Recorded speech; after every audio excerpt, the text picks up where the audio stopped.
Welcome to Nucleus, the podcast covering America's top leaders in business and culture. I'm your host, Tripwire. Today on the show, how one visionary transformed a small Seattle coffee shop into a worldwide cultural phenomenon that changed the way billions of people drink coffee. Howard Schultz just wrapped up one of the longest, messiest corporate breakups in recent history.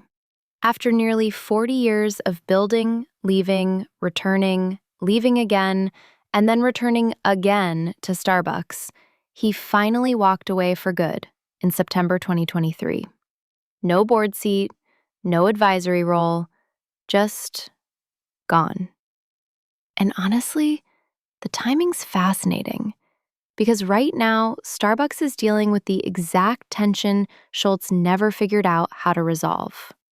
How do you run a 35,000 location global empire while still pretending you're a cozy neighborhood coffee shop that cares about your feelings?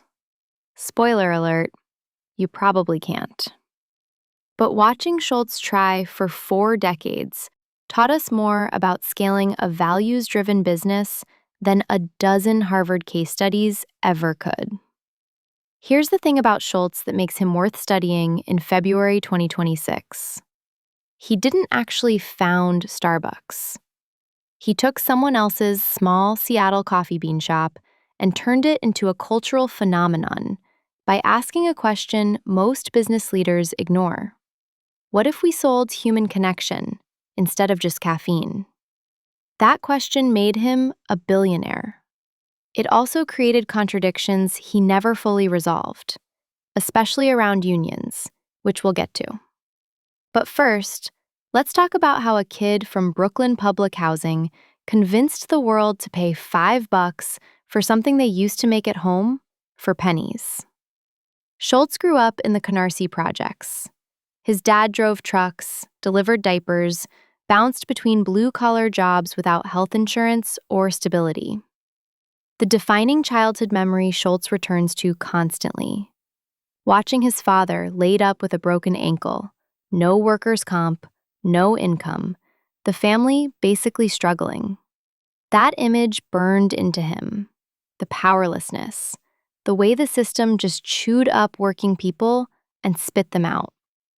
He was the first in his family to go to college, only because a football scholarship made it possible. Without that, he's probably still in Brooklyn, doing something completely different. After graduating in '75, Schultz did the whole corporate ladder thing. Xerox first, selling word processors door to door, learning to handle rejection. Then a Swedish housewares company called Hammerplast, where he sold kitchen equipment. In 1981, he noticed something weird in the sales data. This tiny retailer in Seattle called Starbucks kept ordering an absurd number of a specific coffee maker.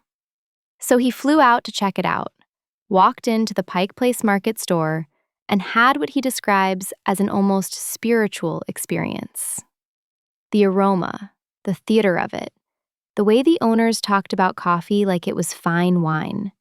He was hooked. The original Starbucks was founded in '71 by 3 guys, an English teacher, a history teacher, and a writer, who were coffee purists. They sold high-quality beans and equipment, but didn't actually brew and serve coffee. They thought that would be beneath the product. Schultz spent a year pestering them for a job, finally joined in '82 as director of marketing, took a pay cut to do it. He thought he'd found his calling. Then in 1983, Schultz went to Milan for a housewares show and wandered into an espresso bar. Everything clicked. Italians weren't just drinking coffee. They were experiencing community. The barista knew everyone's name. People lingered, talked, connected. This was social infrastructure, not just a transaction. Schultz rushed back to Seattle like a prophet who'd seen the light, pitched the founders on opening espresso bars, and they basically laughed him out of the room. They thought serving drinks would dilute the brand and distract from selling quality beans. They said no. So Schultz did what any obsessive person with a vision does. He quit and started his own company. Il Giornale opened in 1986. He tried to recreate Milan and Seattle. Opera music, bow ties for baristas, Italian everything. Customers were confused. The opera was too much, the bow ties felt pretentious. But he learned, adapted, kept the quality and experience while making it more American. Meanwhile, he was getting crushed trying to raise money.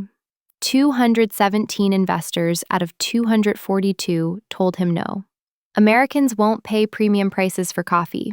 The Italian thing won't translate. You're delusional.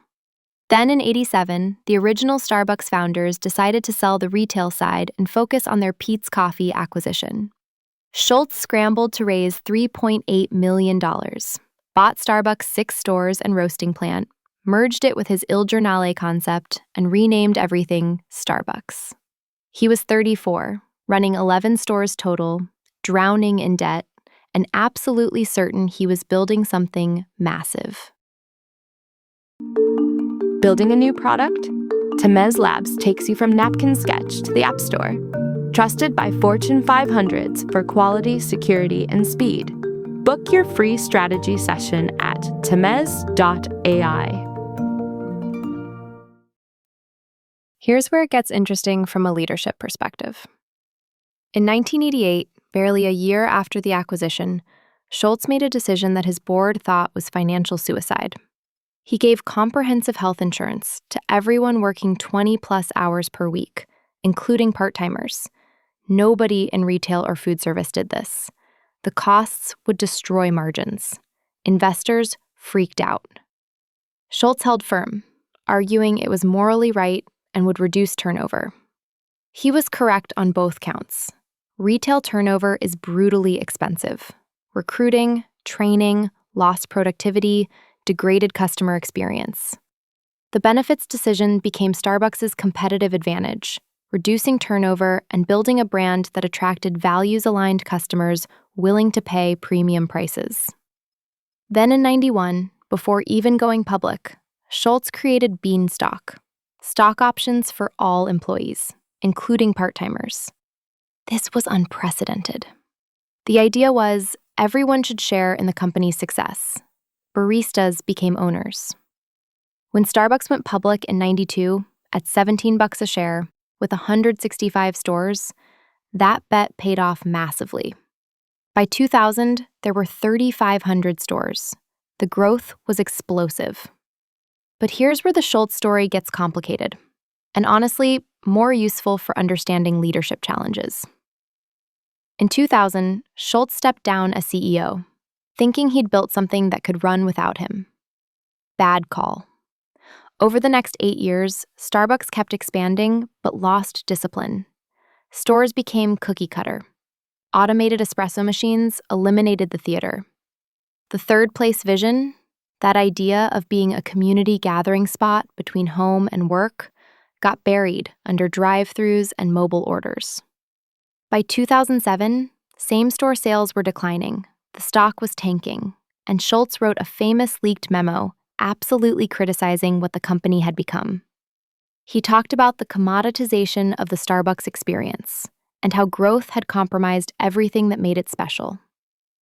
So in 2008, he came back as CEO, and he made brutal decisions. Closed over 600 underperforming stores, let go of thousands of employees, shut down every U.S. store for an afternoon to retrain baristas on espresso quality. He refocused on coffee, experience, and values. The transformation worked. By the time he stepped down again in 2017, the stock had gone from $8 to over $60. Market cap exceeded $80 billion, and Starbucks was back to being a category leader. But, and this is the part that makes Schultz's legacy complicated, while he was preaching values and calling employees partners and providing benefits, Starbucks was also aggressively fighting unionization. Starting in 2021, workers at hundreds of stores organized union drives. The company, with Schultz's influence during his interim CEO return in 2022-2023, fought back hard. Store closures, alleged retaliation, classic union-busting tactics. The contradiction between the progressive rhetoric and the anti-union reality became impossible to ignore. Schultz argued unions were unnecessary given Starbucks' benefits, but workers clearly disagreed. It's the central tension in his entire philosophy. Can you build a massive corporation that genuinely treats people well, or does scale inevitably create the very power imbalances you claim to oppose? So what can we actually learn from Schultz's 4-decade experiment in values-driven capitalism? 3 specific lessons that go beyond the usual follow your passion nonsense. First lesson, conviction-based benefits can be competitive advantage, but only if you calculate the full cost of the alternative. When Schultz provided healthcare and stock options to part-timers in the late 80s, conventional wisdom said it was unsustainable. But he understood something most leaders miss. Turnover has hidden costs that dwarf benefit expenses. Recruiting costs, training costs, productivity loss during ramp-up, customer experience degradation from inexperienced staff, institutional knowledge walking out the door. Research from the Center for American Progress shows replacing an employee costs roughly 20% of their salary for mid-range positions, higher for specialized roles. In high-turnover industries like retail, those costs compound brutally. Schultz's benefits reduced Starbucks turnover to around 65%, when industry average was over 150. The math worked. The lesson isn't just be nice to employees. It's calculate the business case for investing in retention, then have the conviction to do it, even when Wall Street questions it. Oh, hey, friend. Do you like what you're hearing? Now you can have a ridiculously amazing podcast, too. Check out holler.studio to get yourself one today. Second lesson, the strategic return. Schultz stepped down in 2000, came back in 2008 during crisis, then stepped down again in 2017. That pattern reveals something important about founder-led companies. The 2000 departure was arguably premature. The company wasn't ready, and drift set in. But the 2008 return worked because it carried moral authority and urgency. He was rescuing his creation, which gave him permission to make brutal decisions, closures, staff reductions, major strategic pivots. People accepted it because everyone knew he loved the company and was sacrificing personally.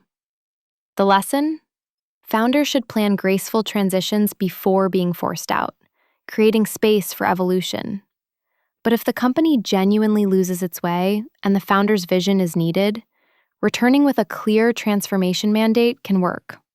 But only if you're willing to make hard decisions quickly and then leave again when stability returns. Third lesson, values as North Star only works if you're willing to accept the trade-offs. Schultz constantly talked about building a company with soul, balancing profit and purpose. And he did, to a point. The benefits, the sourcing practices, the community focus, those were real. Thank you for listening to Nucleus. You can show our podcast team some love with 5 stars and a follow. Stay hungry, stay foolish.